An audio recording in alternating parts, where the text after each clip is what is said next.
এখন আমরা বিভিন্ন প্রকার ভেক্টর আছে, ভেক্টরের ক্লাসিফিকেশন আছে, ওইগুলো সম্পর্কে জানবো।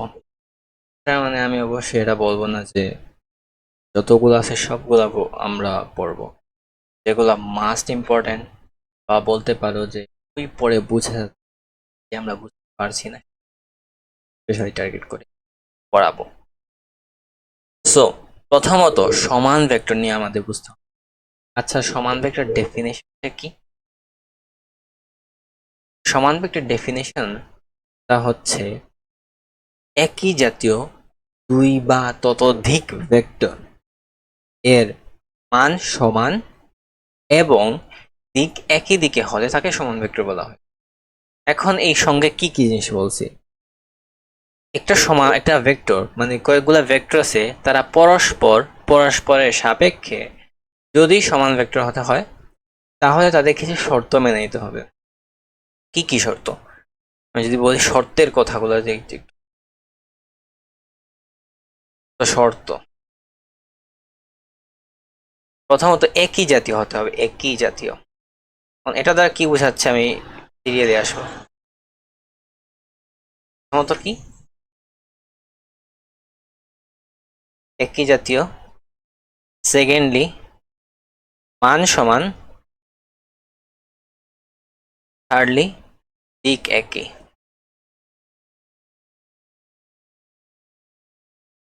যেমন আমি এখন এখানে কয়টা ভেক্টর নিব, এটা একটা ভেক্টর, এটা একটা ভেক্টর, আবার এটা একটা ভেক্টর। ভেক্টরগুলো সুন্দর সুন্দর কিছু নাম দেওয়া যাক। এটা হচ্ছে এ ভেক্টর, এটা হচ্ছে আমাদের বি ভেক্টর, এটা হচ্ছে সি ভেক্টর। তো ভেক্টরকে যে প্রকাশ করি এভাবে, জ্যামিতিকভাবে প্রকাশ করছি আমরা, অক্ষরের মাধ্যমে প্রকাশ করছি, এইটা সম্পর্কে আমরা জানি। লাস্ট ক্লাসে আমরা এটা নিয়ে আলোচনা করছি। শর্তটা কি বলে? প্রথমত একই জাতীয় হতে হবে। একই জাতীয় মানে বোঝায় ভেক্টর অনেক ধরনের ভেক্টর আছে, বল ভেক্টর, সরণ ভেক্টর, বেগ ভেক্টর। যদি ধরো তুমি একটা ভেক্টর দিছো বল আর একটা ভেক্টর দিছো বেগ, তখন আমার পরস্পরের সাপেক্ষে তারা সমান ভেক্টর হবে না। এ যদি বল হয়, বিও বল হতে হবে, সিও বল হতে হবে, তখন তারা পরস্পরের সমান ভেক্টর হবে। সেকেন্ড, মান সমান হতে হবে। এটার মান 2 একক যদি হয়, এটার মান যদি 2 একক হয়, এটার মানও 2 একক হতে হবে, এটার মানও 2 একক হতে হবে। আর দিক একই। দিক একই মানে কি বোঝায়? দিক একই মানে বোঝাচ্ছে এ যেদিকে আছে বি ওই একই দিকে হতে হবে, সিটা ওই একই দিকে হতে হবে যদি সমান ভেক্টর হতে হয়। তাহলে এই তিনটা শর্ত মানতে হবে। প্রথমত একই জাতীয়, সেকেন্ডলি মান সমান হতে হবে, থার্ডলি দিক একই হতে হবে। আচ্ছা, দিক একই হলে তাদের মধ্যবর্তী কোণটা কত হয়? দিক একই হলে তাদের মধ্যবর্তী কোণ যদি থেটা বলো, সেই থেটাটা 0 ডিগ্রি হয়ে থাকে। ওকে। সব শেষে সমান ভেক্টরের যদি সংজ্ঞাটা জিজ্ঞেস করে তাহলে বলবো একই জাতীয় দুই বা ততোধিক ভেক্টরের মান সমান ও দিক একই হলে তাদেরকে পরস্পরের সমান ভেক্টর বলা হয়। এরপর বিপরীত ভেক্টর। এটা নাম থেকেই বোঝা যাচ্ছে সমানের ঠিক উল্টা জিনিসটা। সব কিছু ঠিক আছে, বাট এখানে ডিরেকশনটা একটু ইনভার্স হয়ে যাবে। তো এখানে ডেফিনেশন বা সংজ্ঞাটা কি? এই ডেফিনেশন বা সংজ্ঞা আমাদের যেটা বলে সেটা হচ্ছে যে একই জাতীয় দুই বা ততোধিক ভেক্টরের মান সমান এবং দিক বিপরীত হলে তাদেরকে পরস্পরের বিপরীত ভেক্টর বলা হয়। শর্তটা আমরা লিখি। শর্ত বা কন্ডিশন। আমার লেখা এত বাজে। প্রথমত মান সমান, আবার একই জাতীয়,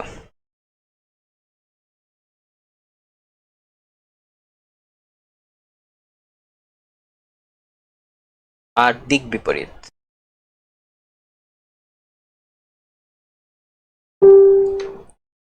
আচ্ছা, বুঝানো যাক। ধরো এই বড় একটা ভেক্টর রাখছো, আবার আমরা কি করলাম এই বরাবর, মানে একটু ইনভার্স করি, একটু একটু ইনভার্স, ঠিক বিপরীত বরাবর আমি একটা ভেক্টর চাচ্ছি। ঠিক বিপরীত বরাবর, রাইট? ঠিক বিপরীত বরাবর যদি আঁকি, এইটা হচ্ছে একটা বিপরীত দিক বরাবর একটা ভেক্টর। ওকে। আমি বললাম এইটা হচ্ছে আমাদের এ ভেক্টর আর এইটা হচ্ছে আমাদের বি ভেক্টর। ওকে, তো প্রথমত মান সমান হতে হবে। মান সমানের ব্যাপারটা কি, মানে দুইটা সমান ভেক্টরে তিনটা শর্তের মাঝে দুইটা শর্ত এই ভেক্টরের ক্ষেত্রে কিন্তু অ্যাপ্লাই হয়। মান সমান মানে হচ্ছে এ ভেক্টরের মান ধরো 20 একক বলছে, বি ভেক্টরের মানও 20 একক হতে হবে, একই জাতীয়, দুইটাই বল হতে হবে অথবা দুইটাই বেগ হতে হবে, মানে দুইটা জিনিস একই হতে হবে। একটা বল একটা বেগ এইটা হলে হবে না, দিক বিপরীত, এটা মোস্ট ইম্পর্টেন্ট। এ যেদিকে আছে বিটা ঠিক তার বিপরীত দিকে হবে, তখনই সেটা বিপরীত ভেক্টর হবে। তাহলে আমরা যদি এটা ইকুয়েশনাল ফর্মে লিখি, প্রথমত আমরা একটা এই শর্ত যেগুলো আছে ওইটা আমরা বুঝতে পারছি। এখন ইকুয়েশনাল ফর্মে লিখলে আমরা বলতে পারি এ আর বি ভেক্টর এই দুইটা সব কিছু সেম, বাট তারা তো বিপরীত দিকে, তাই যে কোনো একটা সামনে মাইনাস দিয়ে দেবো। এটা হচ্ছে ভেক্টর ফর্মেটে লিখলে। আর যদি মান সম্পর্কে লিখো তাহলে এটা অবশ্যই বলা যাবে, এই জিনিসটা তখন আমরা বলবো মানের কথা বললে। আর ভেক্টর ফর্মেটে লিখলে এইটা। ঠিক তেমনি আগেরটায় সমান ভেক্টরে আমরা কিন্তু ভেক্টর ফর্মেটে লিখলে আমরা এইটা বলতে পারবো, A equals to B equal to, I think বোঝা গেছে। তো বিপরীত ভেক্টরটা লাস্ট টাইম রিভিশন দিই।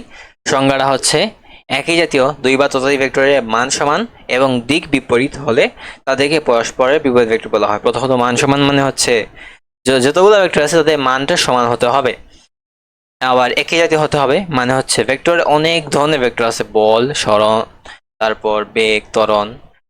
এখন যদি একটা ত্বরণ দিয়ে দেওয়ার আর একটা বল না সরণ, তাহলে তারা বিপরীত ভেক্টর হতে পারবে না। দুইটাই হয় সরণ হতে হবে অথবা দুইটাই কিন্তু বেগ হতে হবে, এইরকম। আর দিক বিপরীত দিকে মানে একটা যদি ডান দিকে হয় আর একটা বাম দিকে, ঠিক মানে একটা আর একটা উল্টা দিকে হবে। আচ্ছা, দুইটা জিনিস বা দুইটা সরলরেখা বা দুইটা ভেক্টর যদি বিপরীত দিকে হয় তাদের মধ্যবর্তী কোণটা কত, এটা সবারই জানা আছে মোটামুটি, আমার জানা মতে বা আমি আশা রাখবো এরা হচ্ছে 180 ডিগ্রি হয়ে থাকে, মানে এক সরল কোণ। এটা বাচ্চাকালে পড়ে আসছে। নেক্সটলি সদৃশ ভেক্টর। এখন আমরা যদি সমান এবং এই বিপরীত ভেক্টরটা খুব ভালোভাবে বুঝে যেতে পারি তাহলে সদৃশ ভেক্টরটা আহামরি কিছু না, এটা 2 মিনিটও লাগবে না বুঝতে। তো সদৃশ ভেক্টরটা কি বলে? সদৃশ ভেক্টরটা আমাদের বলে যে আমাদের একই জাতীয় হতে হবে, একই জাতীয় দুই বা ততোধিক ভেক্টরের দিক একই হলে তাদেরকে আমি সদৃশ ভেক্টর বলতে পারবো। শর্তটা কি? শর্তটা হচ্ছে একই জাতীয়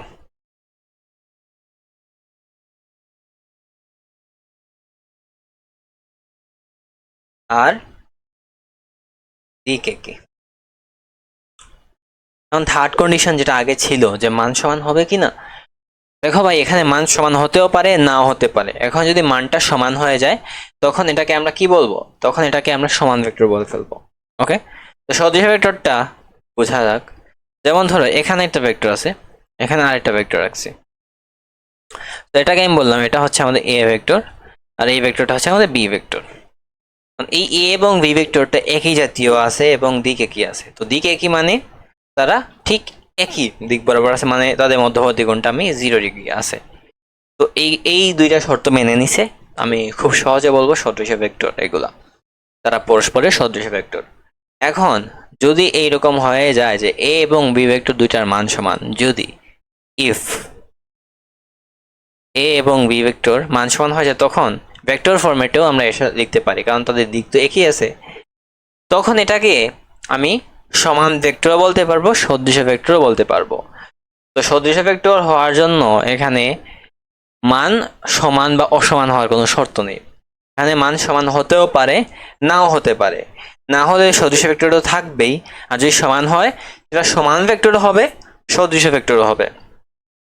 তো এখানে এই ক্ষেত্রে আমরা এটা বলতে পারি একটা জিনিস, যে পৃথিবীর যত সদৃশ ভেক্টর, পৃথিবীর যত সমান ভেক্টর সব সদৃশ ভেক্টর, আর সব সদৃশ ভেক্টর সমান ভেক্টর নয়, এটা বলা যায়। আই থিঙ্ক এটা সদৃশ ভেক্টর গেল। তো এটার সংজ্ঞাটা কি? সংজ্ঞাটা হচ্ছে একই জাতীয় দুই বা ততোধিক ভেক্টরের দিক একই হয় তাদেরকে পরস্পরের সদৃশ ভেক্টর বলা হয়। বি সদৃশ, এটা ঠিক উল্টা জিনিস, একদম ইনভার্স। তো এটাকে আমি কিভাবে বলতে পারি? তো চলো বলা যাক। দেখো, বিসদৃশ্য হলে সেটা শর্তটা কি?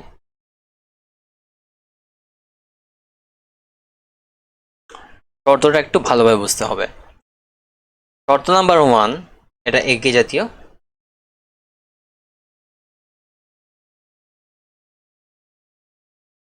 এন্ড সেকেন্ডলি, এরা বিপরীত দিকে আছে। এখন এই দুইটা যদি শর্ত মানতে পারে তাদেরকে আমি বিসদৃশ্য ভেক্টর বলতে পারি। ঠিক এই আগের মতোই আমি বলবো, এই বরাবর একটা ভেক্টর আছে, এটা বিপরীত দিক বরাবর এই বরাবর, সরি, বিপরীত দিক বরাবর এই বরাবর এরকম একটা ভেক্টর রেখে দিছি। তো আমি বললাম এটা হচ্ছে আমাদের এ ভেক্টর, এটা হচ্ছে বি ভেক্টর। এটা একই জাতীয়, বুঝতে পারতেছি একই জাতীয় মানে কি বোঝা? বিপরীত দিকে মানে হচ্ছে তাদের মধ্যবর্তী কোণটা কত? 180 ডিগ্রি হিসেবে আছে। তো এখন আমি এটা কিভাবে বলতে পারি? তারা পরস্পরের বিসদৃশ ভেক্টর। এখন যদি কোনো কারণে এ এবং বি ভেক্টরের মানটা সমান হয়ে যায়, তাদেরকে বিপরীত ভেক্টর বলতে পারবো, আবার বিসদৃশ ভেক্টর বলতে পারবো। আগের যে সদৃশ ভেক্টর আমি একটু ডিটেলসে বলছি, সেখান থেকেই তুমি বুঝতে পারতেছো। এটা খুবই সহজ একটা জিনিস। তো সংজ্ঞাটা কি বলবো? একই জাতীয় দুই বা ততোধিক ভেক্টরের দিক বিপরীত দিকে হবে, বা তারা বিপরীত দিকে থাকলে তাদেরকে পরস্পরের বিসদৃশ ভেক্টর আমরা বলবো। এখন নেক্সটলি যেগুলো আসতেছে সেগুলো খুবই ইম্পর্টেন্ট, তাই ওইগুলোতে একটু বেশি ফোকাস দিতে হবে। একক ভেক্টর, একক ভেক্টরের সংজ্ঞাটা কি? একক ভেক্টর সংজ্ঞা বলা হয় যে ভেক্টরের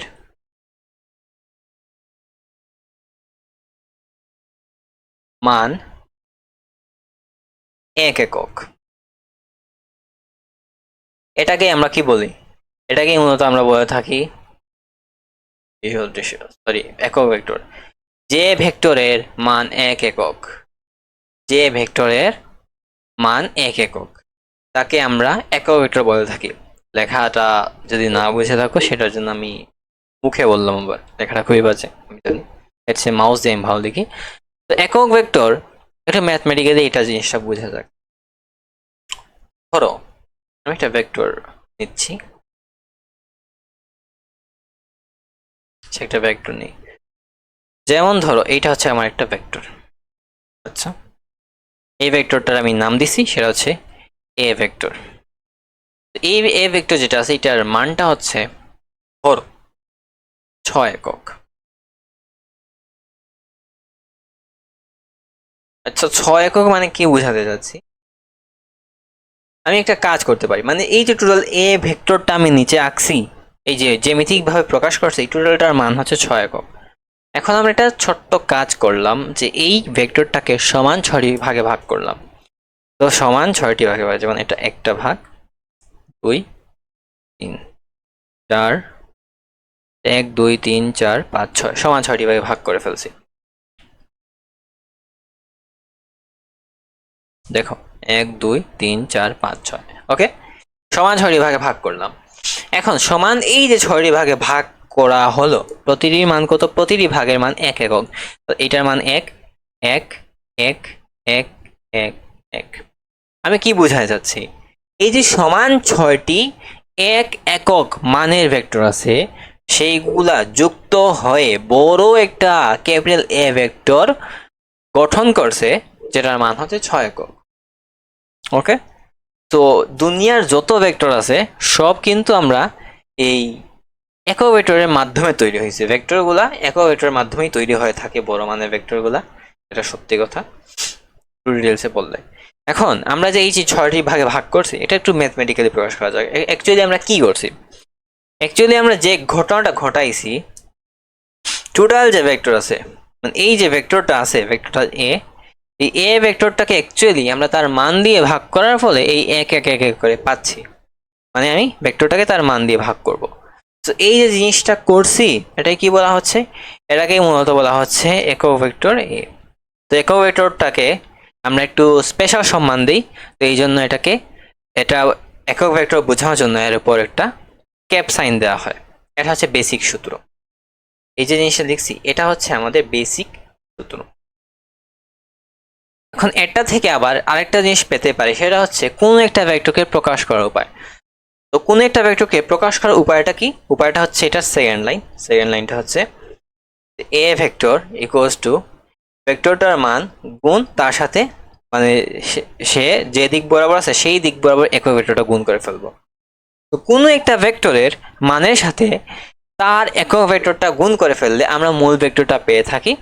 এটা হচ্ছে এইভাবে মূলত যে কোনো ভেক্টরকে প্রকাশ করা হয়ে থাকে। তো এটা একটু মাথায় রাখতে হবে।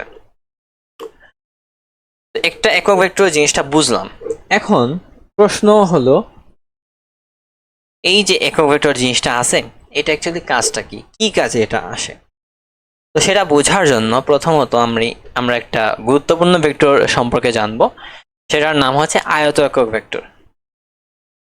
আচ্ছা, একক ভেক্টর এই জিনিসটা অ্যাকচুয়ালি কি? তো আমরা ডাইমেনশন সম্পর্কে জানি, ডাইমেনশন মানে হচ্ছে মাত্রা। তো আমরা কি কয় ডাইমেনশনাল বিং? আমরা হচ্ছে 3 ডাইমেনশনাল বিং, এটা আমরা জানি মোটামুটি। যদিও একটু ফিজিক্স যদি একটু ডিপে যাই, সেটা হচ্ছে আমরা 4 নম্বর মানে 4টে ডাইমেনশন থাকি, মানে 4 ডাইমেনশনে থাকি। 4 নম্বর ডাইমেনশনের নাম হচ্ছে সময় বা টাইম। কিন্তু আমরা 3 ডাইমেনশনাল বিং হওয়ার কারণে টাইম এই জিনিসটা দেখা যায় না। এটা শকিং জিনিস বলি, সেটা হচ্ছে আমরা মোবাইল, কলম এই জিনিসগুলো যেমন ধরতে পারতেছি, এগুলো এক একটা বস্তু। টাইম হচ্ছে ঠিক ওই রকম একটা বস্তু, বাট ये हमारे औकात के बाहर। মানে হচ্ছে যে আমরা 3 ডাইমেনশনাল বিং হওয়ার কারণে আমরা এই জিনিসটা বুঝতে পারবো না। যদি আমরা কোনো কারণে 4 ডাইমেনশনে যেতে পারি তাহলে ভিন্ন কথা। আচ্ছা, যাই হোক, আউট অফ টপিকে কথা নাই বলি। আয়ত একক ভেক্টর সম্পর্কে জানা যাক। এখন আমরা ডাইমেনশন নিয়ে কথা বলছিলাম। তো আমরা কয় ডাইমেনশন থাকি? 3 ডাইমেনশনে। ওই 3 ডাইমেনশনে 3টা ডাইমেনশন আছে, এক্স অক্ষ বরাবর, ওয়াই অক্ষ বরাবর, জেড অক্ষ বরাবর। এই 3টা অক্ষ বরাবর 3টা একক ভেক্টর কাজ করে। আমরা যদি সেটা ড্র করি,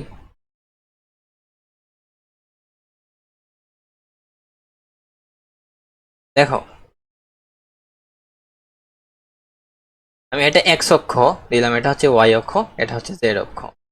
এক্স অক্ষ বরাবর যে একক ভেক্টরটা কাজ করে সেটা হচ্ছে আই।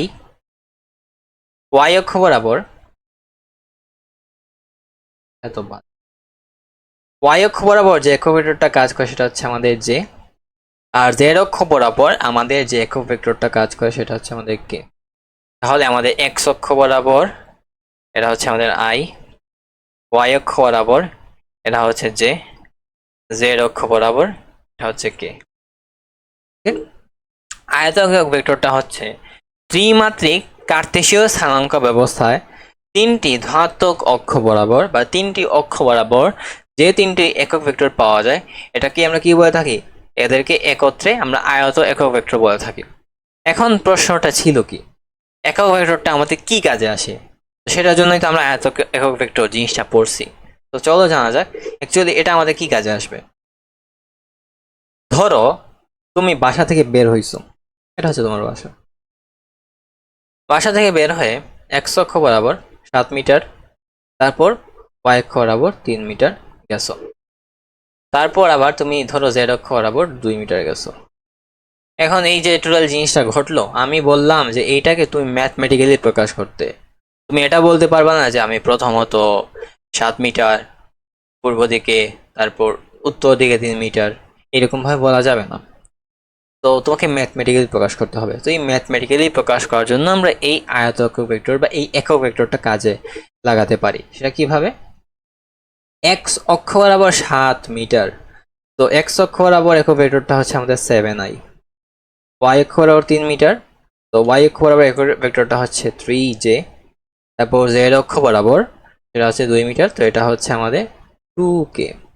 তো আমাদের ডিস্টেন্স বা সরণ সেটা হচ্ছে কি 7i। দেখো একটার পর একটা আছে, মানে একটা এক্স অক্ষ বরাবর এত, ওয়াই অক্ষ বরাবর এত, জেড অক্ষ বরাবর এত, এইরকম হচ্ছে 12 ঘটনা এটা হয়েছে। তখন এটাকে আমরা কি বলবো? এটাকে প্লাস দিয়ে আমাদের যোগ করে ফেলতে হবে। এটা সামনে আমরা শিখবো এটা কিভাবে করে থাকে।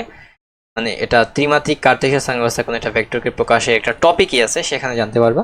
আপাতত এটা জেনে রাখো এই একক ভেক্টর যেটা আছে, তো এই যে আমি প্রথমত 7 মিটার, তারপর 3 মিটার, তারপর 2 মিটার, তো এটা একসাথে এটা এই টোটালটা মিলেই আমাদের টোটাল সরণ ভেক্টরটা হয়েছে, বা টোটাল সরণটা আমাদের হয়েছে, বা ম্যাথমেটিক্যালি আমি প্রকাশ করছি। তো 7 মিটার যেমন 7i, তারপর সে 3 মিটার গেছে না, তার সেই জন্য আমরা 3j, এবং তারপর সে 2 মিটার গেছে না, তার জন্য +2k। তো এটাকে আমি কিন্তু ম্যাথমেটিক্যালি প্রকাশ করে ফেললাম। এখন আরেকটা কথা এখানে মাথায় রাখতে হবে, আমি এক্স অক্ষের ধনাত্মক দিক বরাবর 7 মিটার গেছি, ওয়াই অক্ষের ধনাত্মক দিক বরাবর 3 মিটার গেছি, জেড অক্ষের ধনাত্মক দিক বরাবর 2 মিটার গেছি। এখন যদি সেখানে ঋণাত্মক হতো, জাস্ট সামনে একটা মাইনাস হতো, মানে 7 মিটার যদি আমি ঋণাত্মক দিক বরাবর যেতাম -7i হতো, 3 মিটার যদি আমি ঋণাত্মক দিক বরাবর যেতাম -3j হতো, আমি যদি 2 মিটার ঋণাত্মক দিক বরাবর যেতাম সেটা -2। ওকে, এই জিনিসটা আই থিঙ্ক এই জিনিসটা বুঝে গেছে, একটু বক্স করে দেওয়া দরকার আলাদাভাবে একটু বোঝার জন্য, হয়তো বুঝবে এটা ওই মানে এই যে ডায়াগ্রাম যেটা দিয়ে আমি বুঝালাম সেটা দিয়ে অংশগ্রহণ করতে পারে। আই থিঙ্ক বোঝা গেছে। এখন নেক্সট টাইম একটা জিনিস জানতে চাচ্ছি বা আমরা পড়তে চাচ্ছি, সেটা কি? সেটা হচ্ছে আমাদের এই কি, এটা হচ্ছে আমাদের অবস্থান ভেক্টর। তো অবস্থান ভেক্টর সম্পর্কে আমি বলছি, সম্ভবত এটা লিখি নাই, আমি লাস্টলি যে জিনিসটা সম্পর্কে জানতে চাচ্ছি আমরা, সেটা হচ্ছে অবস্থান ভেক্টর।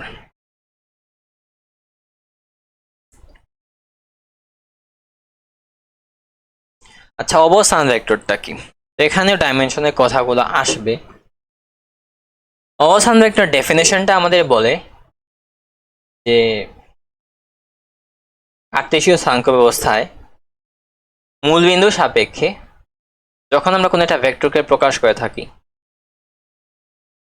তখন যে ভেক্টরটা পাওয়া যায় সেটাকে আমি অবস্থান ভেক্টর বলতে পারি।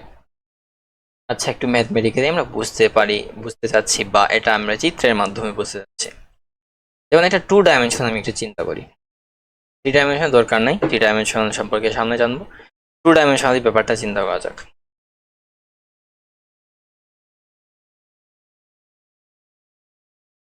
তো এটা হচ্ছে আমাদের এক্স অক্ষ, এটা হচ্ছে ওয়াই অক্ষ।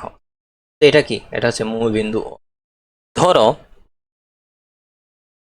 মূল বিন্দু সাপেক্ষে আমি একটা ভেক্টর চিন্তা করতে চাচ্ছি,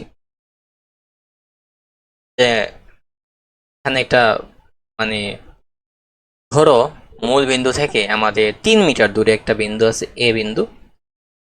তো এখন ও আর এ আমি যুক্ত করে ফেলি, যদি দেখো ও এবং এ যুক্ত করে ফেলি, তখন এটা কি হয়ে গেল? এটা একটা ভেক্টর হয়ে গেছে না? তো মূল বিন্দু সাপেক্ষে এ বিন্দুকে প্রকাশ করতে গিয়ে আমি একটা ভেক্টর ও এ পেয়ে গেছি, ও এ ভেক্টরটা পেয়ে গেছি। ওই ও এটা কি, এই ও এটা কি? এটা হচ্ছে একটা অবস্থান ভেক্টর। তো এটা আরো একটা এক্সাম্পল নেওয়া যাক, ধরো এটা হচ্ছে সিম্পল একটা এক্সাম্পল।